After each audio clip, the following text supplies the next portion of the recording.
Hi, friends! Life is full of choices, so let's explore the best ways to thrive. This is a Connecting You podcast, hosted by me, Myra Richards, and my marketing director, Emily Robinson. Tune in to discover a healed, healthy, and purposeful life.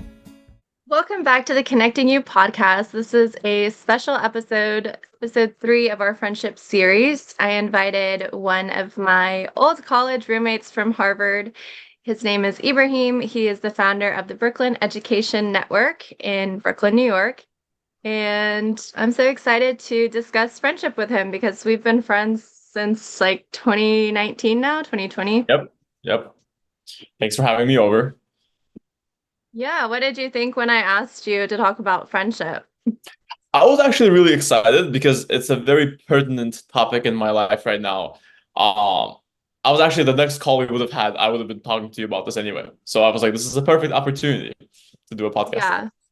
Yeah, I feel like I definitely asked you because you intentionally think about your friendships, I've noticed. Like you keep up with them and you like want to make sure they're doing okay. So it's good. I think you do a lot to like keep in touch with people as well. Um is that cultural, or give them a little bit of your background in terms of like how you grew up and how you came to Harvard and whatnot? Oh, sure. Okay. I'll give the background and then we can talk about whether I think it's cultural. So I was born in Baku, Azerbaijan. I moved here in 2010 at the age of 9. Studied in public school here, went to Brooklyn Tech. If any of the viewers know where that is, it's I think the biggest school in the state of New York. Oh Um, gosh, that seems hard. Graduating class, 1,500 kids, which also plays into the whole friend thing because like keeping in touch with people in a school that's that big and how many friends you have, it was interesting to navigate for sure. And then afterward, yeah, came to Harvard, um, and had COVID. So that's going to also be maybe worth talking about maintaining friendships over Zoom.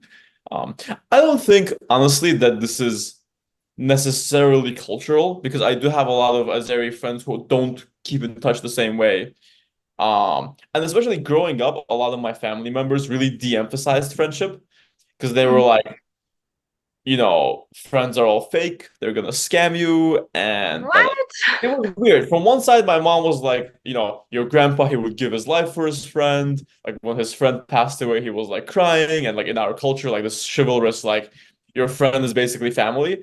But at the same time, they're also like, given the high expectations we have of friendship, we also get disappointed very often. And so I think by the time I was like a teenager, there was very much a jaded perspective when it came to friends.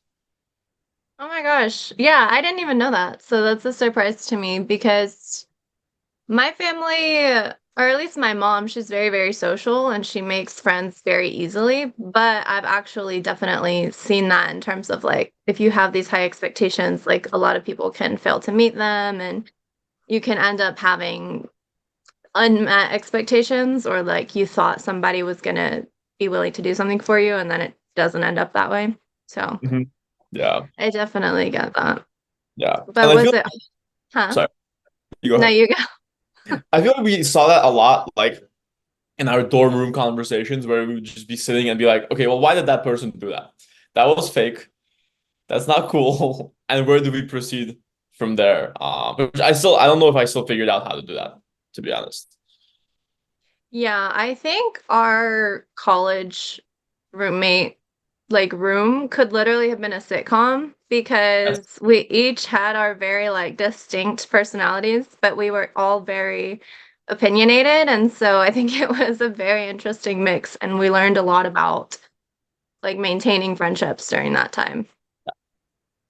But let's Yeah. go back a little bit. Like, how did friendship affect your life when you moved to the US? I'm sure it was like difficult to figure out how to navigate like not speaking English and everything. Yes. So recently I was actually going through my old folders. Um, and I found like a poem that I wrote. I still couldn't speak English that well, but I Aw. wrote a poem. I was in fourth grade. I wrote a poem for my friend. Let me actually, if I can pull this up, this would be hilarious. Let me see if I can have it. Okay, so his name was Muhammad Amin. I had no Okay. friends.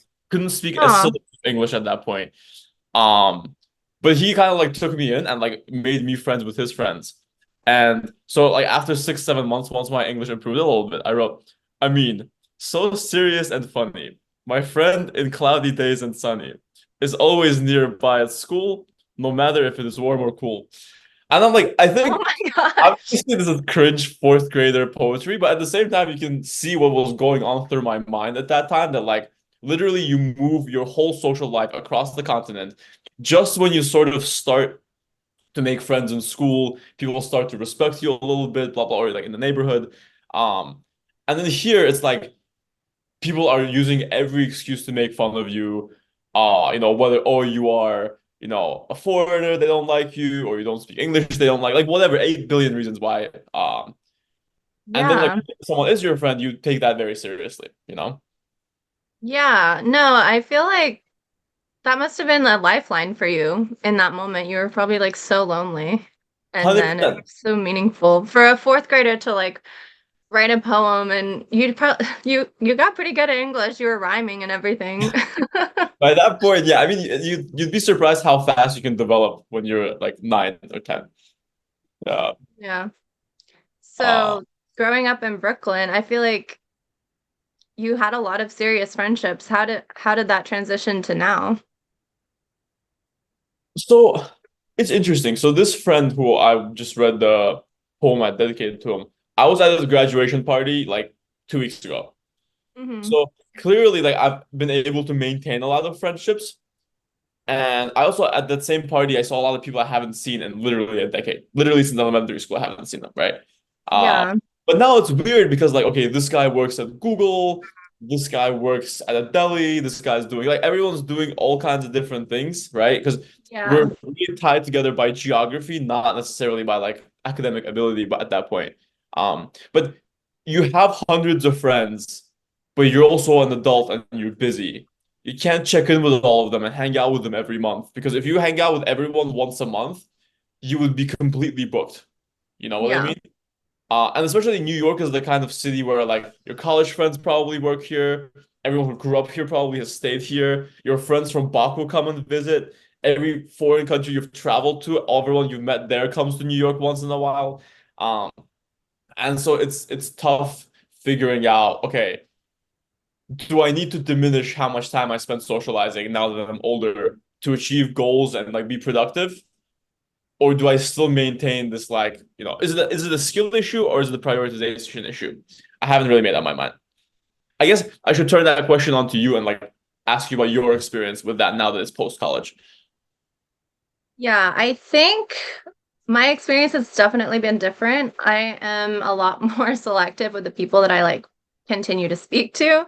And so for me, it's easy to An prioritize honor. like 5 to 10 people that like I intentionally want to FaceTime and visit and all of that, especially like living in, gosh. So yeah, we have very different perspectives because you're in New York and you've been there for a long time. I'm in like rural Georgia where it's very much, I mean, it's easy to be lonely here. I could go and outside my house and like not see anyone, whereas you can't walk outside your house and there's like Yeah. 12 people on the front doorstep probably that you don't even know.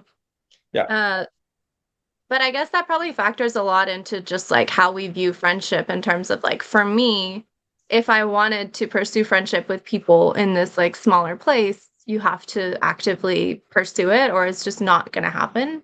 Whereas for you, you're like trying to like fight off the number of friends you have, but it's like just easier, I guess. But is it when you have so many friends, do you find it difficult to see who's like is your real friend or like have friends with like deeper conversations? Like, do you still feel lonely sometimes, even with like a big group of people?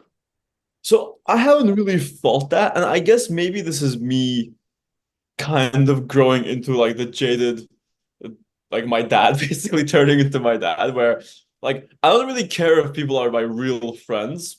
What I care more about is well, because I have no way of knowing that because until something goes wrong, I wouldn't really know. I guess there's like hints and there's like evidence like recurring patterns, etc. But I don't have the energy or the bandwidth to try and figure that out. But rather, what I focus on is like, are our interests different or like similar, right? So if you're down to go and like work out with me, I don't care if you're a fake friend because for the purpose of us exercising together, you fill that void, right?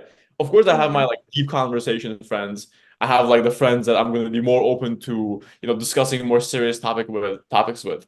Um, but a lot of it is just like, are you the kind of person to go to a restaurant and sit till the middle of the night? Cool. If you're not, then you're not the friend for this occasion. Like, I've just compartmentalized a lot of my friendships like that. Does that make sense? Do you see what I'm getting at? Yeah. And I think that this is reminding me of something that the part of the reason I wanted to talk to you about this was because you've spoken before about how your lifestyle has changed over the past couple years. Like in high school or in college, you might have lived a bit of an unhealthier lifestyle. And now that you're like shifting away from partying or you were trying to wake up earlier, that you've had trouble figuring out like your social dynamics. Mm-hmm. Um, how is that going for you? I think luckily I found a lot of people who feel the same way. And so we were like, okay, we know everyone's job ends around 5 o'clock. We meet up around 6. 6 to like 10, we'll hang out. And then around 10, we all just start heading back to our places. Mhm. So no one around me for the most part. Like of course I have those friends, but the ones who I spend a lot of time with are ones who will go to sleep earlier, for example. And this is what I'm talking about, that this is the major determining factor of who I'm like spending time with, right? I have people I get along with way better, but if you're a night person, I will just not see you because now your lifestyle just doesn't fit my lifestyle. You could be a much better friend to me than the guys who sleep early, but the guys that sleep early are the ones that I'm going to spend 90% of my time with. Does that make, like, that's just kind of how it is. Yeah. I think that's something that I've also had to consciously think about because, like, in college, your life can very easily start to get unhealthier with like drinking or sleep schedules or not doing your schoolwork. Like, and now that we've graduated, it's been this transition of like, okay, I actually have to structure every single one of my days how I want it to go.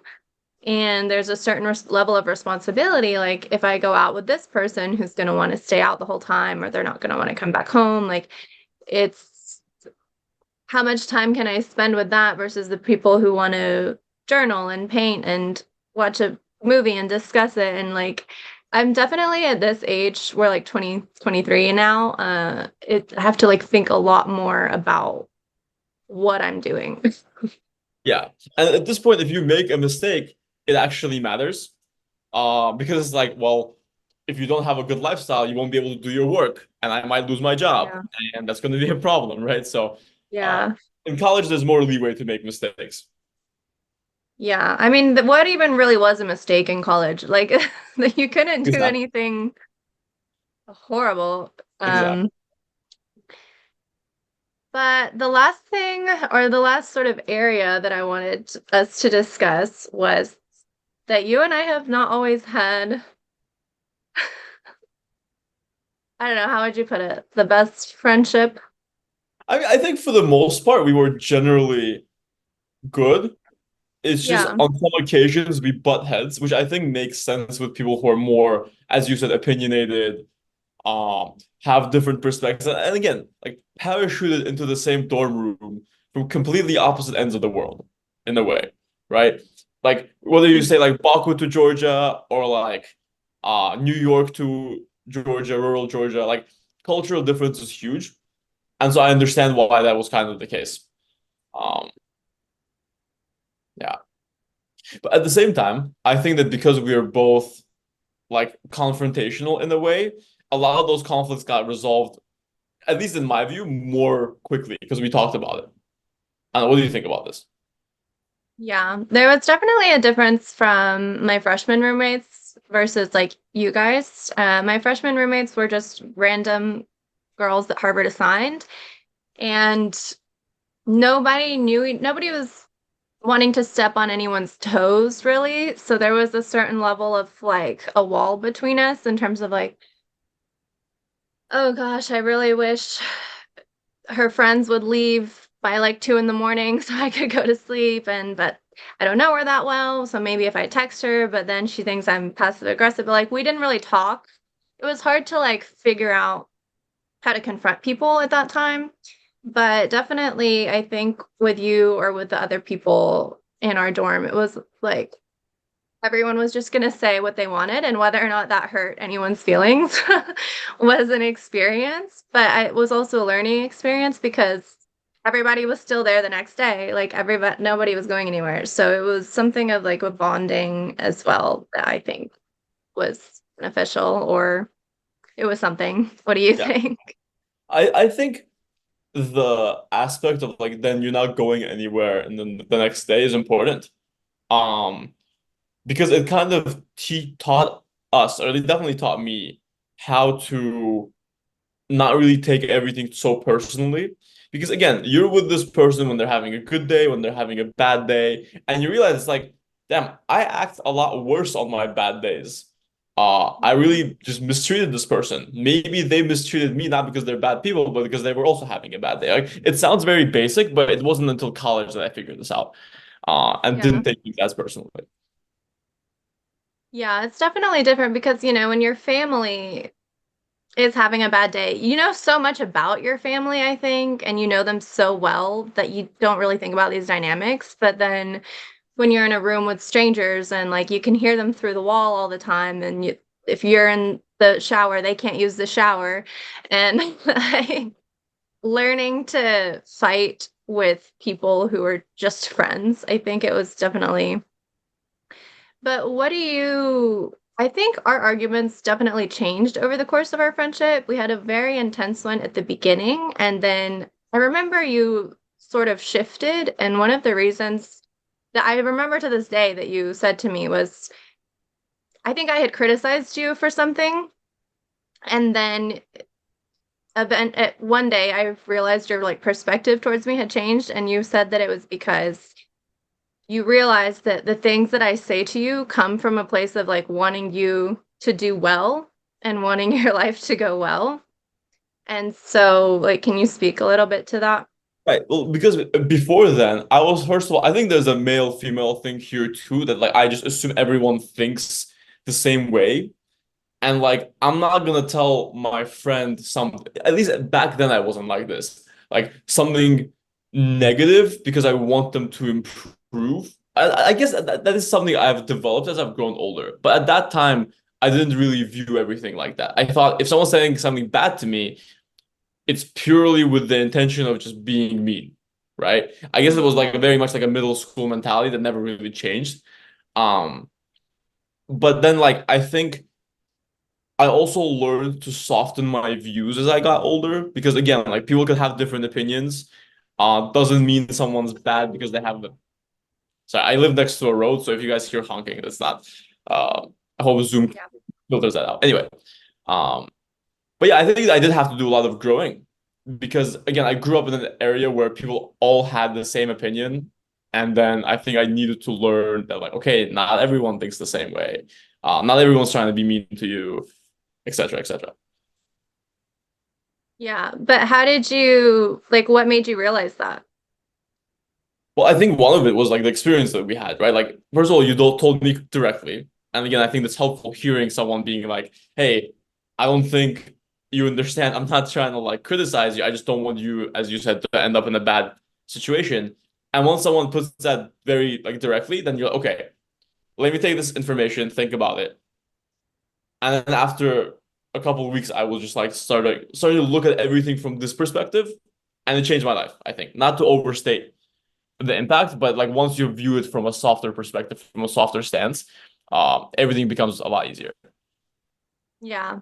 I think that definitely is a huge difference. Like when you realize that the place that people are coming from, it's almost like you don't even hear as much the words that they're saying, but you hear like the intention behind it. Like, for example, if I think this is something I learned a lot with my mom is that the things that they're saying is like rude and mean, But it's because they're like scared for you and they don't know how to express it in a different way. And that's maybe not always the healthiest way. I think it is more helpful to just be like, look, I'm trying to look out for you, like calmly come and see if we can discuss this. But I don't know. I have Yeah. had a lot of friends come to me when they want like honest advice, I would say. And like I have had people ask me for honest advice and I give it to them and I tell them and then they like never speak to me again. And I'm like, why did you ask me for my opinion, but you didn't like if you were going to be really upset? Yeah. I think people are not really very flexible in conversations that like people immediately are like, okay, this made me uncomfortable. I'm gonna push this person aside, or this opinion made. And I used to be the same way. I'm gonna like acknowledge this. Um, but I think I that's why I appreciate the fact that college puts such different people together. I'm usually not necessarily like pro this, um, but navigating such different people is a very valuable skill, no matter what. For sure. Something I wanted to ask you, actually, if you don't mind me diverting the conversation a little bit, because this has just been on the back of my mind. Do you look forward to making new friends at this stage of your life? Because I feel like I'm quite oversaturated and it's overwhelming, but at the same because it's like again, as I said, right, like friends from all sorts of backgrounds. But at Yeah. the same time, I'm like, it's exciting to make new friends, and I have that like hardwired in me that wherever I go to a new place, I want to make new friends. But then I'm like, do I have the space in my life to add new people?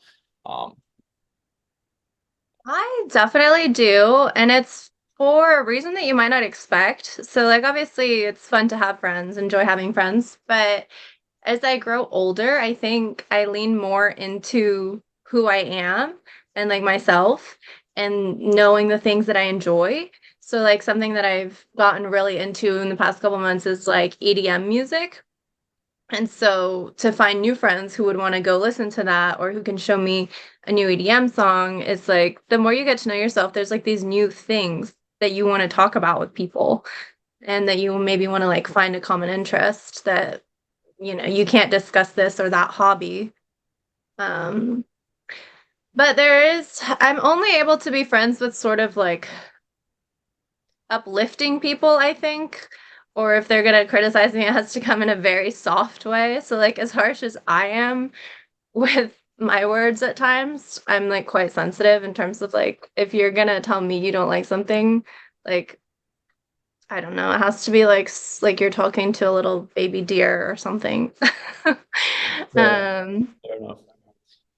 Uh, do you feel like your friendships have gotten healthier since like previous stages of your life, or less healthy?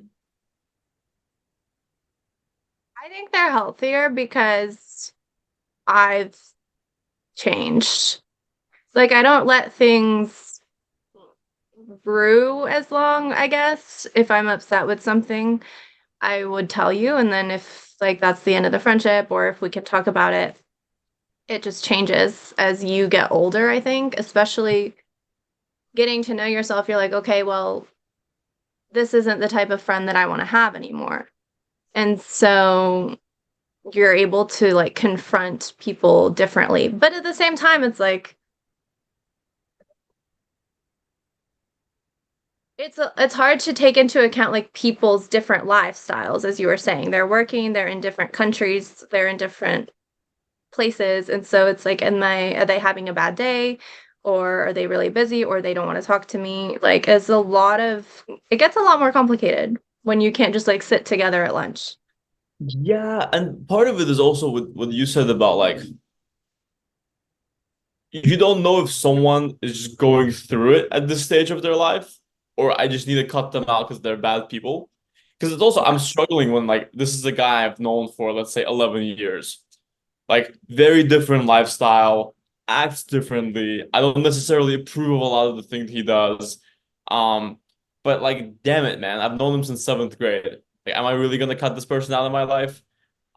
Like it's Yeah. tough.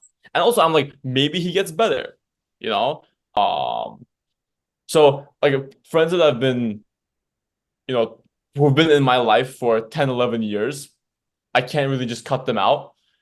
Or at least I don't know whether I should because like when you're at your low points, they could be, acting in a way that's not compatible with me.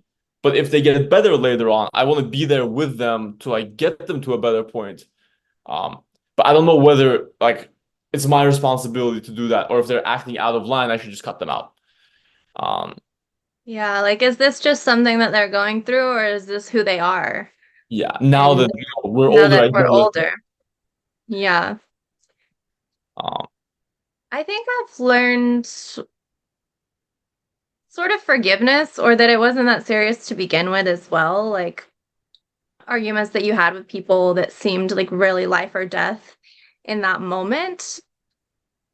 Depending on what it was, like sometimes now I look back and I'm like, that was really not that serious. That wasn't a big deal. We could have just laughed about it, but because I'm like, is it that our personalities were off or we were younger or whatever it was? Like, I don't know. There's few people that I would like have a grudge with now. There are some, but yeah. For some reason, I think my relationships were the healthiest in middle school, and then they got not so healthy in high school. And then college is when I was like maturing and just like because of the maturity they got healthier. But what I'm noticing is that because people have real like actual adult problems now, a lot of relationships end up being slightly unhealthy because like for example, I was hanging out with a friend yesterday, like very clearly not in a good mood, unemployed, um, unemployed and like with serious financial burdens now. And it's oh, like wow. it's tough. Like then he said something like rude to me. I responded with, in equal measure. But then because we're mature, we're like, okay, we're guys. He said something rude. I said something rude. It's not a really big deal. We move on. If I was younger, I probably wouldn't have dealt with that. Like I probably would have been more, oh, he's not my friend anymore, whatever. But at the same time, it is a bit of an unhealthy element where it's like he just tried putting me down because of like an insecurity that he's feeling regarding like his own circumstance. You know, Yeah. now I'm old enough where I understand You like have so much perspective now, I feel like, to right, right, understand that. exactly. Like now I'm older, I understand that like okay, maybe he didn't mean it, he's going through it, whatever. But in middle school, everyone's really happy. I find it, and like we were just like my friendships all revolved around playing like football, playing soccer, doing pull-ups, running around, throwing water balls at people, Writing and that's poems. huh? Writing poems. Right. Well, that was elementary school. No, I was not as artistic when I was older. And then that's it. You go to sleep, and then there's not even enough time for you to have a grudge on anybody because everyone's just too busy running around. Um, Are you yeah. sad at all that it's gotten so complicated? I'm not sad because it's also interesting. And there's also a possibility of replicating that, right? And I'm kind of doing it where it's like I'm not gonna just hang out. That's it. I'm learning that if you have an activity around which you're hanging out, there's less room for conflict in a way. Um, because at least I don't know, I find that like when we are hanging out and being productive or like working together or like achieving something, um, people are just more happy and there's less room for like an unhealthy element to enter. Like I think if you're living a healthy life, your friendships become healthy as an extension. At least that's a philosophy I'm operating under right now. Yeah. Well, thank you so much for being on the show. I would say the key points that we came to today or that we discussed today was that one, your lifestyle affects who you hang out with. So you need to be really intentional about your lifestyle and structuring people into that. Two, have empathy for where people are coming from on a given day. Like, not everything has to be a certain form of attack or necessarily about you at all. And then three, eventually in life, you're going to have to learn to be flexible and dealing with people of like all personalities and all different cultures.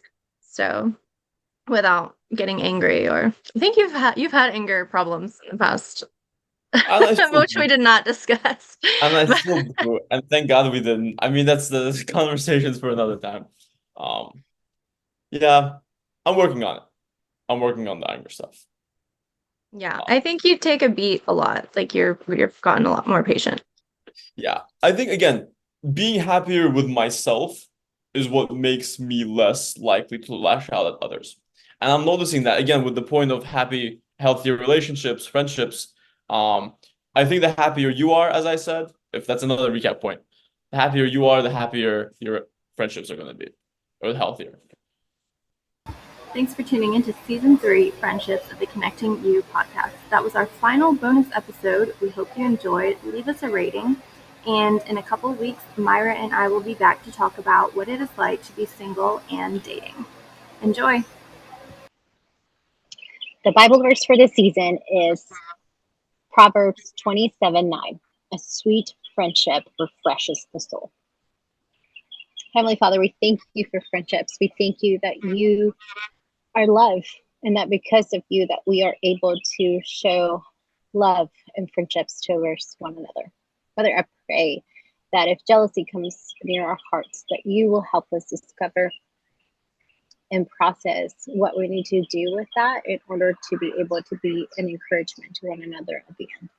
Father, I pray that if conflict needs to be had, that you will nudge us to do the right thing in the best timing, Lord. That we will come to pure hearts towards one another.